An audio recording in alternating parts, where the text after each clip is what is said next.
gambar dan serupa itu juga di dalamnya pengertian, yaitu ada pola pikir. Ya, pola pikir surgawi itu sebenarnya sudah dikaruniakan kepada manusia pada saat zaman Adam dan Hawa.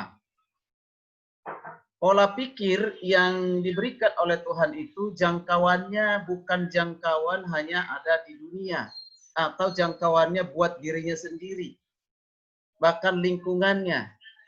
Tetapi pola pikir itu pola pikir yang sangat-sangat panjang, tinggi, dan mulia. Kalau berbicara tentang dunia itu terbatas. Berbicara tentang diri kita sendiri terbatas. Berbicara tentang lingkungan dimanapun kita berada itu terbatas. Tapi kalau sudah berbicara tentang surgawi kekekalan itu tidak ada batasnya. Nah, tidak ada batasnya. Mungkin saat ini orang berpikir begini, kita masih dunia, nggak usah berpikirkan dulu perkara-perkara surgawi, perkara-perkara kekal. Nikmatilah dulu hidup seperti apa yang kita terima di dunia ini. Nah, ini pola pikirnya tentunya pola pikir yang perlu dirubah. Ya, pola pikir dirubah. Semua apapun yang kita pikirkan, kita rasakan, lakukan, ya, atau pikirkan, lakukan, semua itu harus atas dasar punya pola pikir. Ya, pola pikir yang sebenarnya sudah ada zaman Adam dan Hawa, tetapi itu sudah dirusak oleh hadirnya dosa. Ya, dosa manusia. Ya, dosa itu membuat pola pikir itu menjadi rusak. Pikirannya hanya untuk apa? Untuk kenyamanan dirinya sendiri. Ya, untuk apa? Untuk lingkungannya sendiri. Nah, ini bukan lagi melihat sesuai dengan pandangan-pandangan yang bagaimana Tuhan melihat kita. Dan seperti itu sebenarnya kita melihat Tuhan. Nah, maka hari ini kita perlu, pola pikir itu ternyata penting sekali. Nah, yaitu apa? Pola pikir yang perspektif, pola pikir itu. Ini kita perhatikan bersama-sama. Nah, jadi kalau saya mulai dengan apakah pola pikir atau disebut dengan juga mindset itu?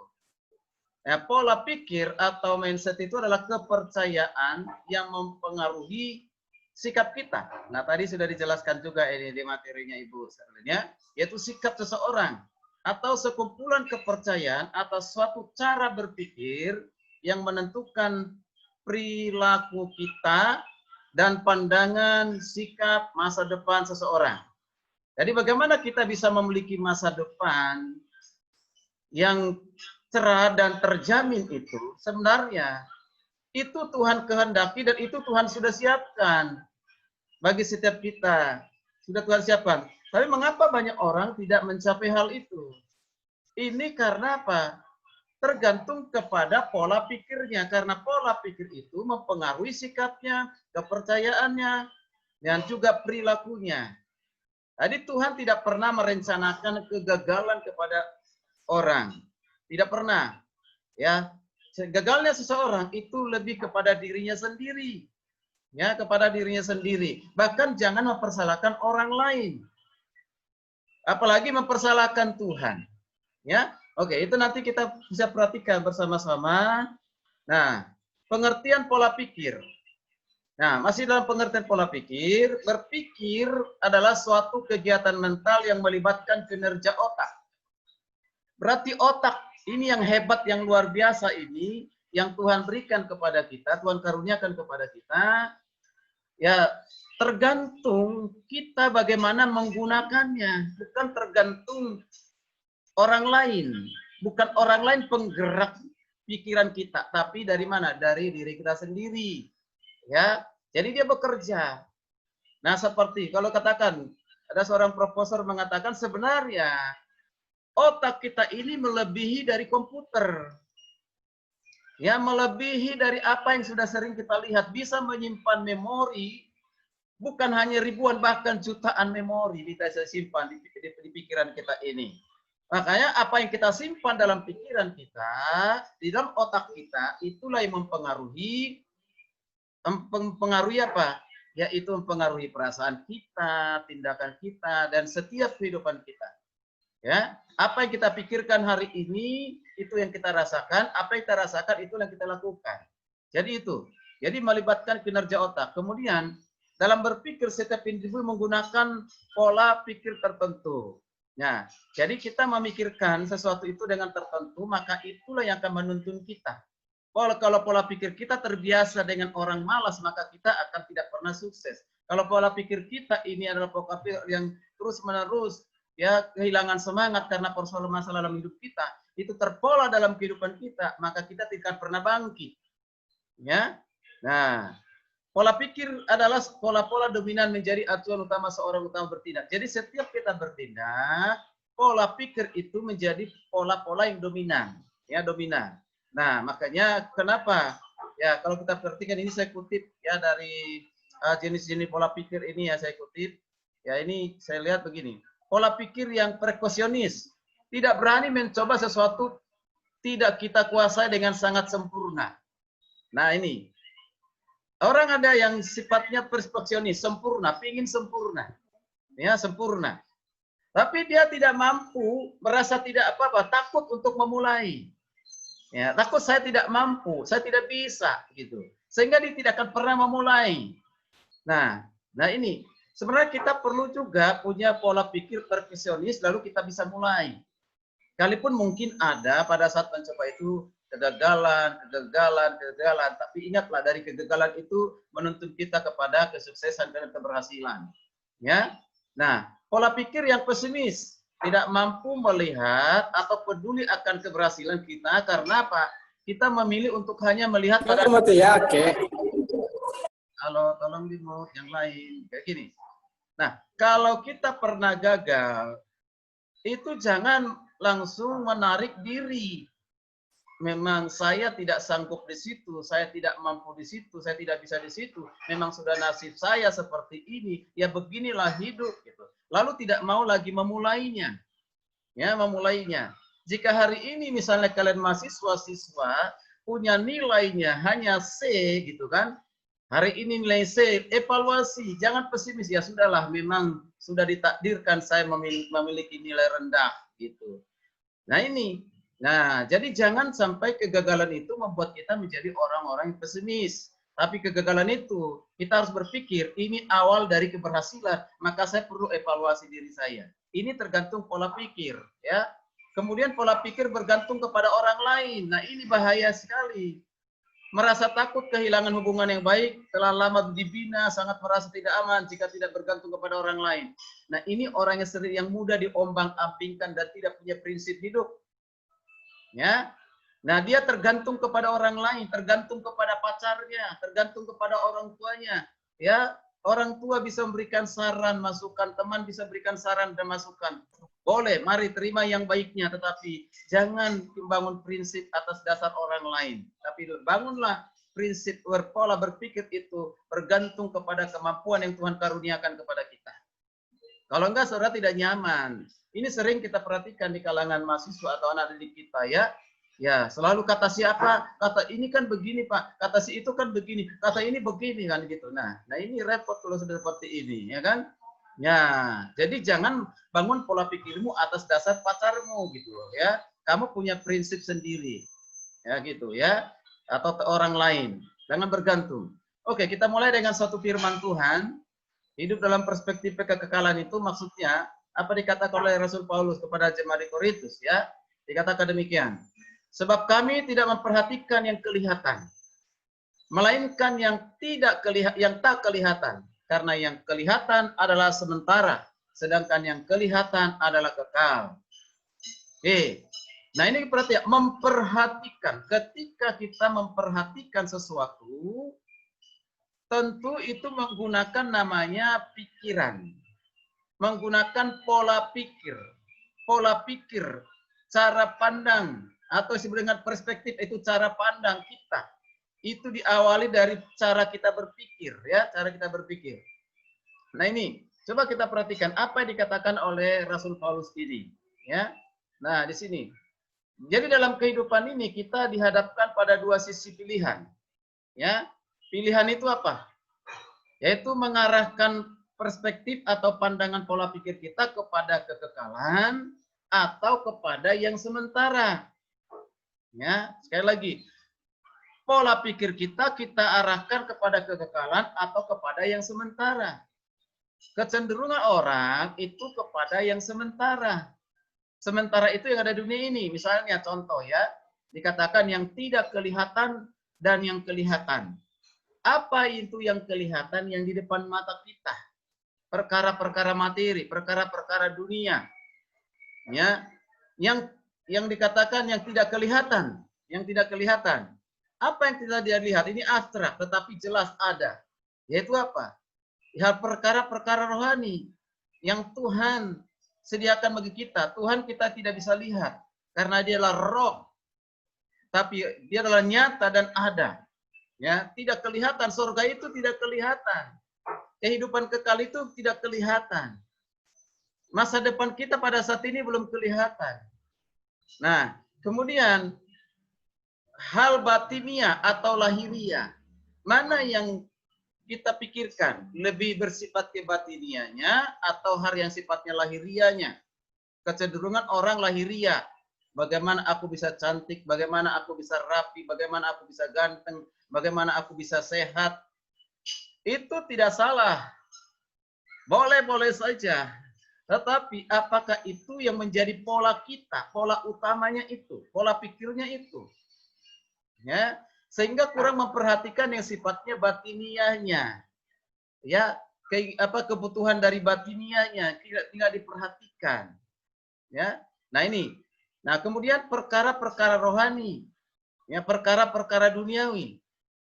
Apa yang kita pikirkan? Lebih condong kita kemana? Sering mana? Oh, perkara-perkara rohani atau perkara-perkara duniawi?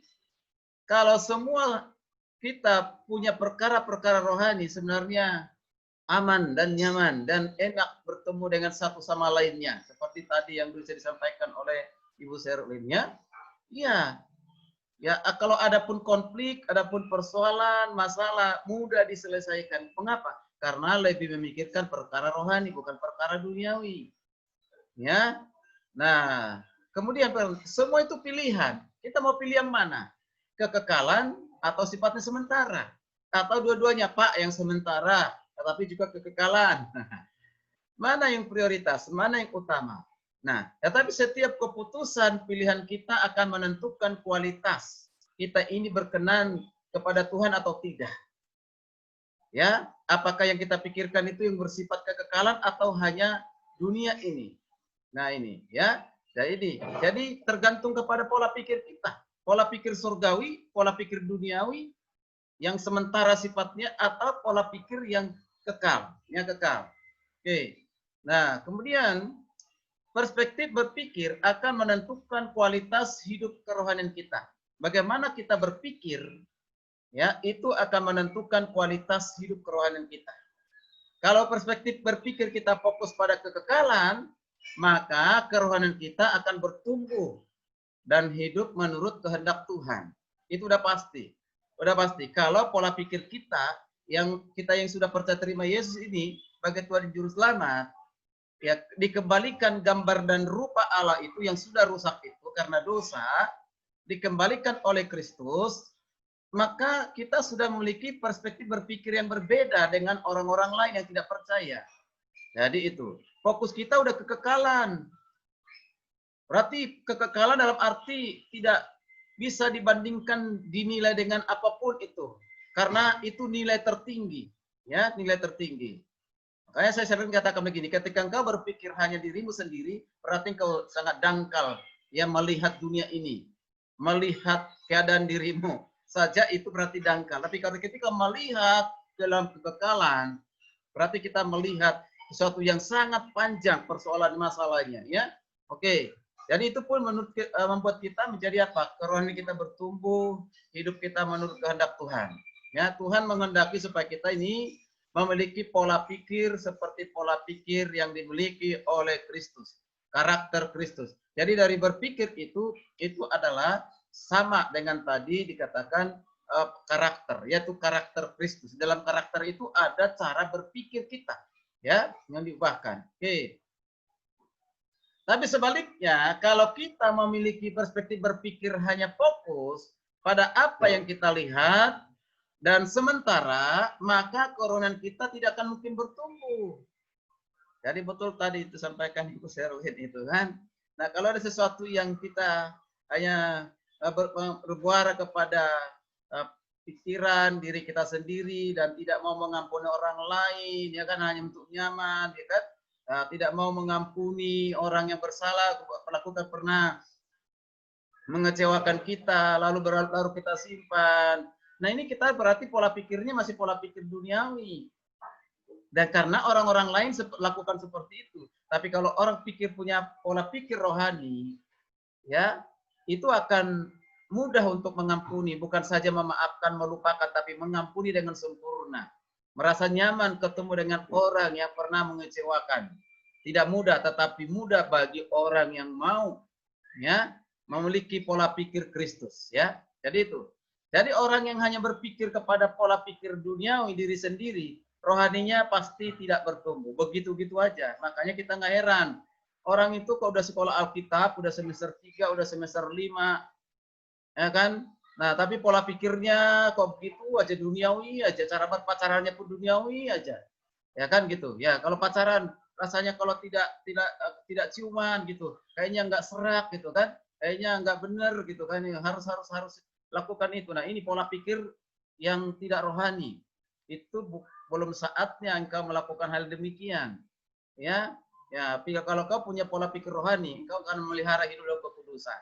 Ya, dan kalau kita fokus pada apa yang kita lihat, yang sementara ini berarti kita tidak selaras dengan kehendak Tuhan. Ya, nah kita cenderung untuk apa? Cenderung untuk menyia-nyiakan segala potensi dan kesempatan hidup kita hanya untuk apa? Perkara-perkara duniawi yang sia-sia. Ingat itu. Ya, kalau pola pikir kita pola pikir sementara, pola pikir duniawi, apa yang kelihatan, lahiriah. Ya, selain itu tidak selaras dengan kehendak Tuhan, berarti kita sedang menjalani kehidupan ini dengan menyia-nyiakan potensi yang ada pada kita. Ya, untuk hal yang sia-sia. Oke. Lanjut. Ya, di 2 Korintus 4 ayat 1 ayat 16 sampai 18. Apa dikatakan oleh Paulus? Ya, sebab itu kami tidak tawar hati, tetapi meskipun manusia lahiriah kami semakin merosot, namun manusia batinnya kami diperbaharui dari sehari-hari ke sehari, sebab penderitaan ringan yang sekarang ini mengerjakan bagi kami kemuliaan kekal yang melebihi segala-galanya, jauh lebih besar daripada penderitaan kami, sebab kami tidak memperhatikan yang kelihatan, melainkan yang tidak kelihatan. Karena yang kelihatan adalah sementara, sedang yang tak kelihatan adalah kekal. Nah, ini luar biasa. Ya, sangat luar biasa. Paulus mengajarkan kita supaya kita memiliki pola pikir surgawi, pola pikir rohani, pola pikir dengan kekekalan, yang disebut dengan pola pikir kekekalan itu. Bagaimana caranya? Yaitu apa? Manusia batinnya kita harus kita bangun.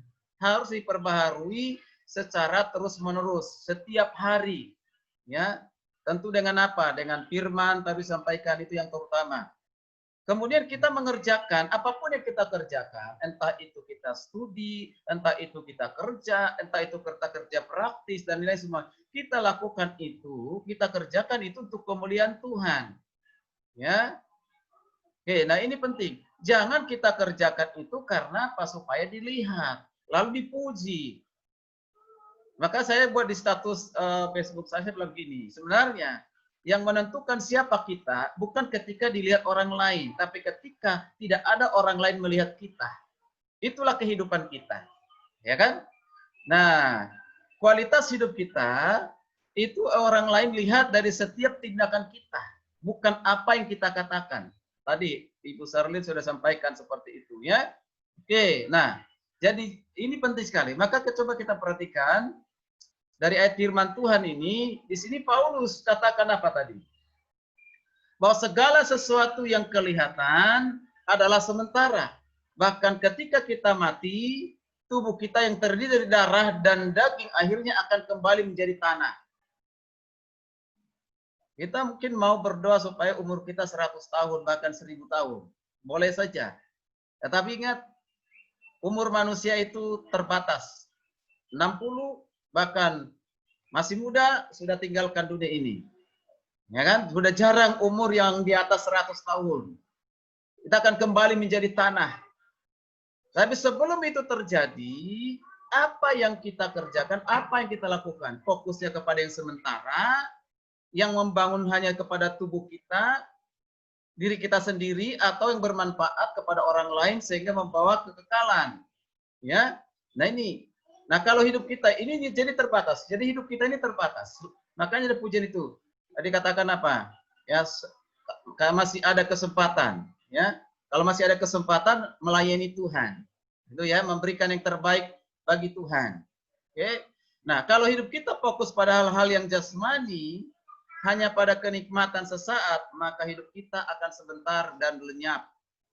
Nah, berapa banyak itu mahasiswa karena memikirkan yang senangnya sesaat, kenikmatan sesaat, begitu nikmatnya pacaran, ya, nikmatnya pacaran, sehingga meninggalkan yang fokus utama panggilannya. Dipanggil untuk dididik, dibentuk menjadi hamba Tuhan, itu fokus utamanya untuk datang. Tapi fokus utama ini bisa buyar di tengah jalan. Kenapa? Karena sudah mulai pacaran, lalu pacarnya mengecewakan dia, pacarnya meninggalkannya dia. Nah, sehingga apa? Terganggu. Yang fokus utama itu akhirnya apa? Buyar, bahkan ditinggalkan. Anda berarti meninggalkan sesuatu yang sangat berarti dalam hidup saudara, lebih mementingkan kenikmatan sesaat. Lagi hati-hati kalau sudah sampai kepada dosa seks, penyimpangan seks, moral, ya, amoral dan yang lain sebagainya. Nikmat itu, dosa itu nikmat. Dosa itu nikmat, tapi akan merusak mental kita, merusak kehidupan kita. Nah, makanya perlu berpola pikir apa? Pola pikir rohani, kudus. Ya kan gitu. Sesuatu yang belum saatnya kita tidak boleh ambil. Ya, itu. Ya, tidak boleh kita mendahului itu, ya. Nah, karena itu marilah kita memperhatikan dan mengutamakan perkara-perkara yang tidak kelihatan dan kekal. Karena apa? Karena kewargaan kita adalah di dalam surga. Dan dari situ juga kita menantikan Tuhan Yesus sebagai juru selamat kita.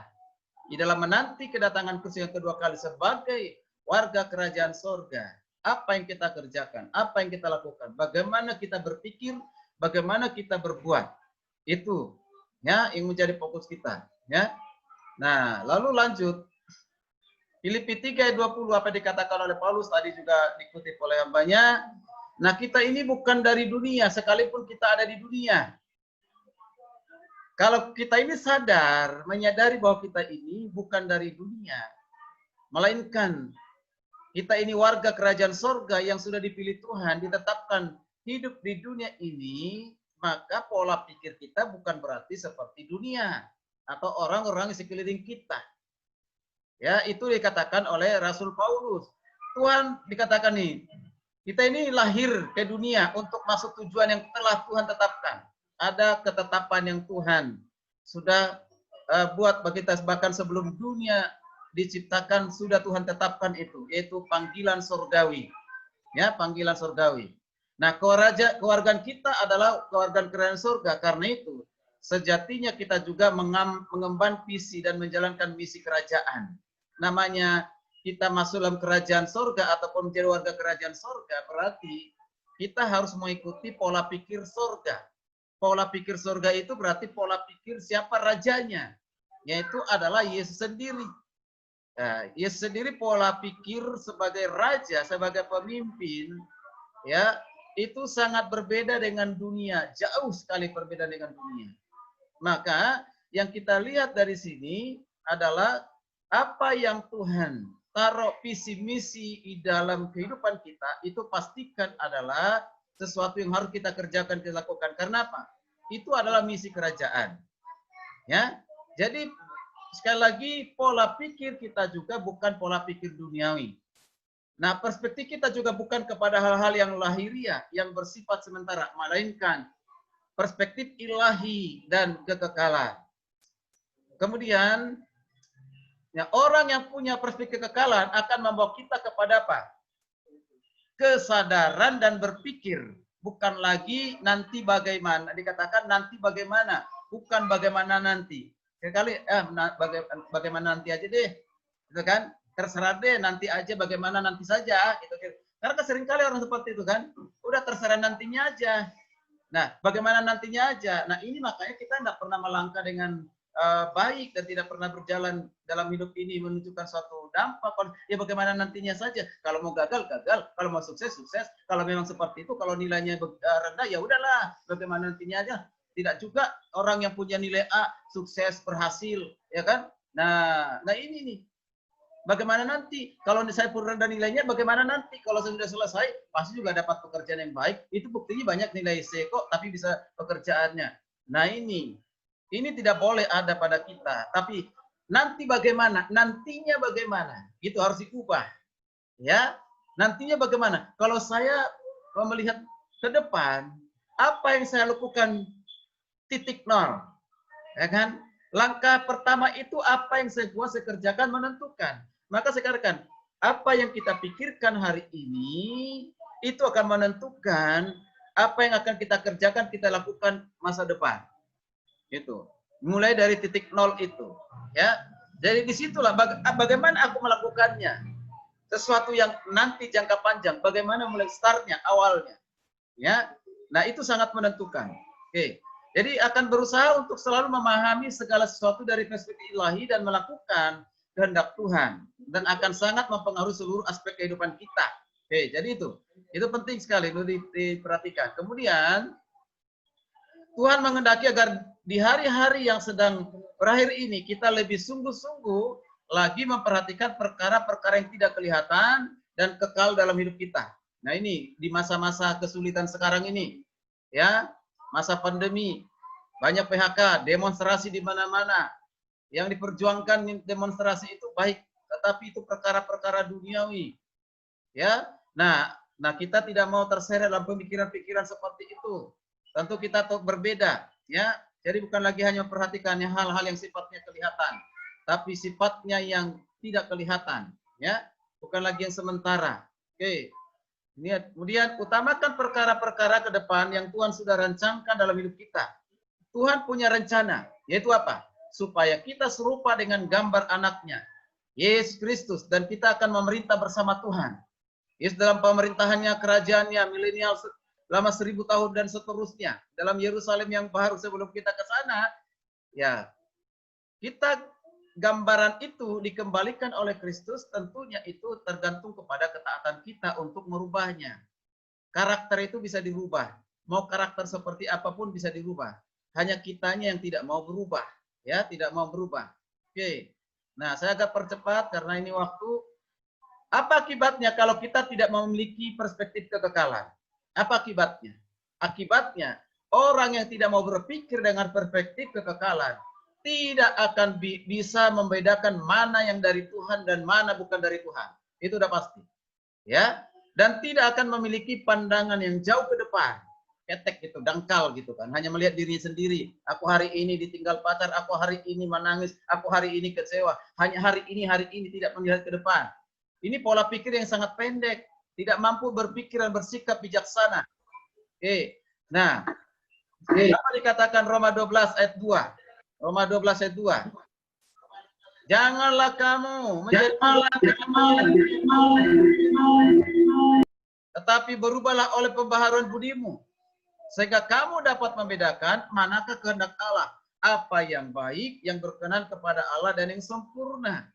Jadi kembali lagi, dikatakan berubahlah oleh pembaharuan budimu. Budi itu tadi pikiran kita, pola pikir kita, itu menentukan perasaan kita, tindakan kita. Ya. Nah, sebagai manusia baru dalam Kristus, kita diingatkan untuk tidak menjadi serupa dengan dunia ini. Karena itu kita harus memiliki pola pikir dengan perspektif kekekalan. Ya, pikiran kita terus-menerus berorientasi kepada kekekalan. Apa yang saya katakan, apa yang saya perasakan, apa yang akan saya perbuat, saya lakukan, itu prinsipnya. Ya, itu harus bersifat kekekalan. Orang yang tidak mampu berpikir dengan perspektif kekekalan, perhatikan ini dampak ini, tidak akan mampu membedakan mana kehendak Tuhan dan mana bukan dari Tuhan. Sehingga dia akan mengikuti menjadi seperti dirinya sendiri, bukan seperti yang Tuhan mau, Tuhan kehendaki. Mereka tidak akan memiliki pandangan yang jauh ke depan atau visioner, pola pikir yang pendek, tidak mampu berpikir dan bersikap bijaksana itu. Oke. Akibatnya mereka mudah jatuh ke dalam dosa, bahkan sangat dalam kejatuhannya bisa.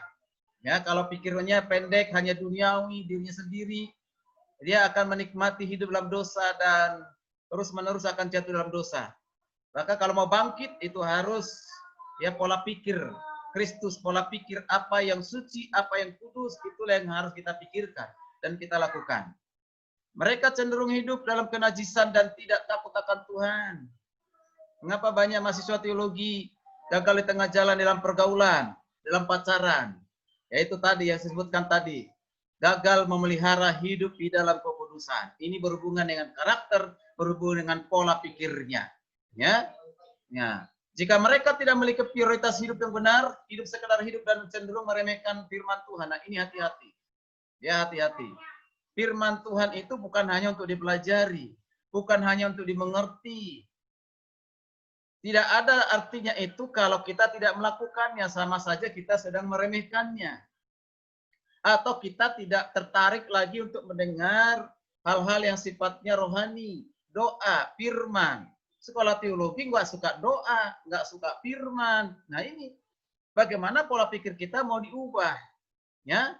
Nah akibatnya orang seperti ini akan menjadi pecundang, pengecut, dan tidak berhasil, bahkan sering menjadi orang yang tawar hati. Udahlah, pulang aja lah, lebih enak menikah, ya, tinggal dengan papa mama.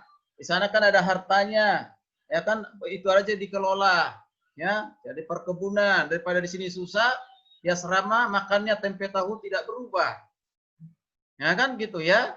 Nah kadang-kadang diganti dengan Indomie kan gitu. Tapi bersyukurlah di Seteka Taros itu makannya enak-enak, ya kan, sehingga gak mau pulang. Kalau ada yang pulang, nah itu keterlaluan, ya kan. Nah yang terakhir, 4 cara kita memiliki perspektif kekekalan. Bagaimana caranya supaya kita memiliki perspektif kekekalan, atau yang dikatakan tadi yang tidak kelihatan, yang batinia, ya bukan yang lahiriah itu. Yang pertama, menjadi manusia baru sepenuhnya di dalam Kristus. Pastikan kita sudah menjadi manusia baru di dalam Kristus. Dengan kita sudah menjadi manusia baru, maka memberi roh kita, pikiran kita, supaya diperbaharui terus-menerus oleh siapa? Oleh Roh Kudus. Dari sehari ke sehari. Ya, itu nanti dibaca di Kolose 3 ayat 5 sampai 10. Ya, apa dikatakan oleh Paulus? Yaitu kita ini adalah ini sudah diciptakan, sudah menjadi manusia baru, harus menyerahkan hidup kita diperbaharui terus menerus, ya. Memastikan kita tinggal dalam Kristus, dalam firman-Nya, tinggal di dalam kita. Sehingga kita bisa memahami dan memiliki pikiran dan perasaan seperti Kristus, serta akan selalu mengutamakan kehendak Tuhan. Kuncinya adalah bagaimana kita supaya punya pola pikir kekekalan. Pertama, pastikan kita sudah tinggal dalam Kristus. Setelah kita tinggal dalam Kristus, dalam persekutuan dengan Kristus, hidup dalam Kristus, tetap hidup di dalam Kristus, berakar dalam Kristus, itu dibuktikan dengan apa? Firman-Nya pun tinggal dalam hidup kita. Bagaimana firman tinggal dalam hidup kita? Bukan firman itu tinggal hanya di pikiran kita, di perasaan kita, tetapi menjadi perubahan-perubahan di dalam kehidupan kita.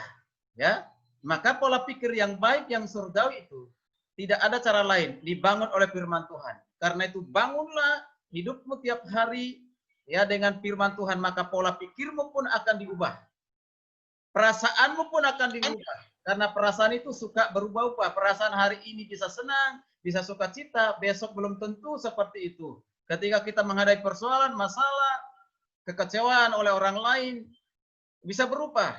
Bahkan semangat pelayanan kita pun bisa berubah, semangat belajar pun bisa berubah. Itu perasaan. Maka jangan gunakan perasaan itu.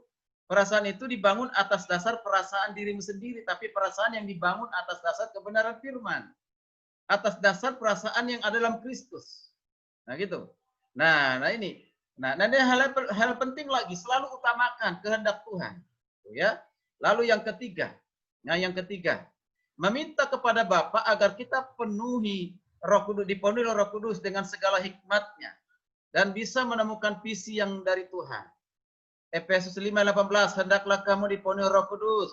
Galatia 5:25, ya biarlah hidup kita didiami dan dipimpin oleh Roh Kudus, Roh Allah. Jangan lagi dipimpin oleh kedagingan kita. Ya, seperti tadi disampaikan oleh narasumber yang pertama. Jangan lagi kedagingan kita yang lebih dominan menonjol, tetapi adalah roh Tuhan yang memimpin kita. Ya, kalau roh Tuhan yang memimpin kehidupan kita, kita akan melihat kehidupan ini ternyata sangat indah. Ya, sangat indah dan luar biasa. Mengapa? Karena kita sudah dipersatukan bersama dengan Tuhan. Bersama-sama dengan Tuhan setiap hari itu sangat indah. Ya, ketika kita mulai mundur, kecewa, gagal dan yang lain sebagainya, mari kita koreksi diri kita. Selama kita dipimpin oleh Roh Kudus atau dipimpin oleh keinginan daging. Kita dikecewakan oleh manusia, balik kita mengecewakan, kalau justru kita mungkin lebih mengecewakan lagi. Kedagingan. Yang keempat, mencari dahulu kerajaan Allah dan kebenarannya, dan fokus dan pikiran semua yang benar, semua yang mulia, semua yang adil, semua yang suci, semua yang manis, semua yang sedap didengar, semua yang disebut kebajikan, dikatakan pikirkanlah itu. Ya, ini penting. Jadi pola pikir kita adalah pola pikir seperti dikatakan dalam Filipi 4 ayat 8. Ya, orang yang berjuang dalam kehidupan sehari-hari, evaluasi saja. Hari ini apakah yang saya pikirkan yang benar? Hari ini apakah yang saya pikirkan yang mulia? Apakah yang adil? Apa yang saya suci? Apa yang manis? Ini harus terpola di pikiran kita. Pola, ya terpola. Biasanya kalau orang yang sudah terpola gini nih. Biasanya kalau udah terpola itu dalam pikirannya dia. Malam hari sebelum dia tidur, kalau itu udah terpola ya, kalau udah terpola, dia akan datang kepada Tuhan. Dia menyadari gini, Tuhan, apakah hari ini ada sesuatu yang saya lakukan menyakiti hatimu, menyakiti hati sesamaku? Ya, dia ingat. Ya, dia ingat. Karena itu melukai hati Tuhan, melukai sesamanya, dia ingat. Ini kalau pola pikir benar ini, pola pikir yang suci nih. Ya. Nah, hari ini dia bilang, oh ada Tuhan. Ada Tuhan, ampunilah saya Tuhan atas pelanggaran saya, kelemahan saya ini.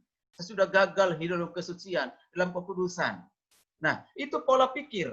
Ya, pola pikir. Ya, nah itu. Nah, apakah kehadiran saya menjadi berkat bagi orang lain atau menjadi batu sandungan? Itu dimulai dari pola pikir. Ya, pola pikir. Kalau pola kepikir kita begini, kemanapun saya pergi, dimanapun saya berada dalam segala situasi apapun, saya akan menjadi berkat, saya akan menjadi terang, saya akan menjadi garam.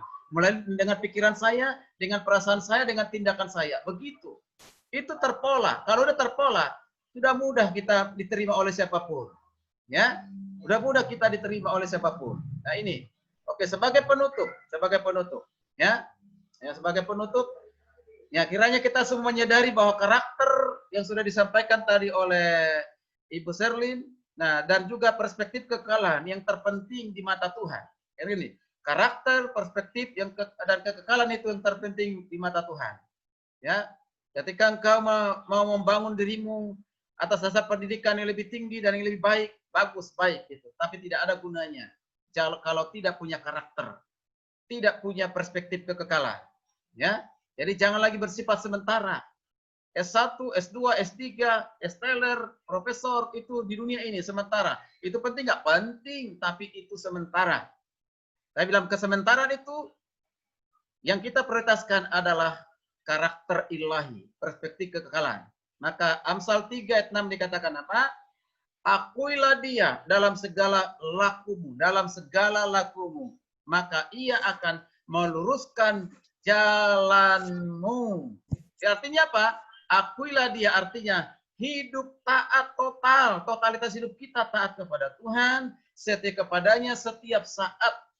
Lakukanlah itu, maka kita akan menikmati berkat dari Tuhan. Kiranya Tuhan berkati kita dan membuat iman kita terus boleh bertumbuh.